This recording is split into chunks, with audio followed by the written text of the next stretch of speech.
यीशु मसीह ने लोगों को जीवन जीना कैसे सिखाया? यीशु मसीह केवल एक धार्मिक व्यक्तित्व नहीं थे, बल्कि वे मानवता के लिए जीवन जीने की एक गहरी और सरल राह थे। उनका पूरा जीवन और उनकी शिक्षाएं इस बात का उदाहरण थीं कि सच्चा जीवन प्रेम, क्षमा, नम्रता और विश्वास से जिया जाता है। यीशु ने लोगों को सबसे पहले प्रेम का महत्व सिखाया। उन्होंने कहा कि ईश्वर से प्रेम करो और अपने पड़ोसी से भी उतना ही प्रेम करो जितना अपने आप से करते हो। उनके लिए पड़ोसी का अर्थ केवल अपना परिवार या मित्र नहीं था, बल्कि हर वो व्यक्ति जो जरूरत में हो। उन्होंने बीमारों को चंगा किया, भूखों को भोजन दिया और तिरस्कृत लोगों को अपनाया। इससे उन्होंने सिखाया कि सच्चा जीवन दूसरों के दुख को समझने और उनकी मदद करने में है। उन्होंने क्षमा को जीवन का आधार बताया।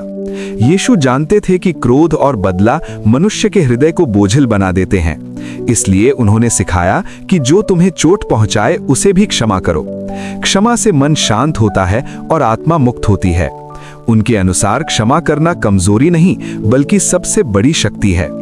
यीशु ने लोगों को नम्रता का पाठ पढ़ाया। वे स्वयं राजा होते हुए भी दासों जैसा जीवन जीते थे। उन्होंने कहा कि जो अपने आप को छोटा बनाता है वही महान होता है। उन्होंने अहंकार से दूर रहने और सादा जीवन जीने की शिक्षा दी। इससे उन्होंने दिखाया कि सच्ची महानता दूसरों की सेवा में है, न कि स्वयं को ऊंचा दिखाने में। उन्होंने विश्वास और आशा को भी जीवन का मजबूत सहारा बताया। जब लोग डर, दुख और असफलता से घिरे होते थे, तब यीशु उन्हें ईश्वर पर भरोसा रखना सिखाते थे।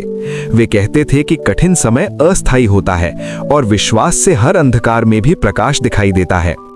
अंत में यीशु ने लोगों को सत्य और सही मार्ग पर चलना सिखाया। उन्होंने कहा कि जीवन केवल धन या शक्ति के लिए नहीं है, बल्कि आत्मा की शुद्धता और सही कर्मों के लिए है। उनका संदेश आज भी उतना ही प्रासंगिक है। प्रेम करो, क्षमा करो, नम्र रहो, विश्वास रखो और सच्चाई के मार्ग पर चलो। यीशु मसीह की शिक्षाएं हमें बताती हैं कि सच्चा जीवन बाहरी सफलता में नहीं, बल्कि भीतर की शांति और दूसरों के लिए किए गए अच्छे कार्यों में है।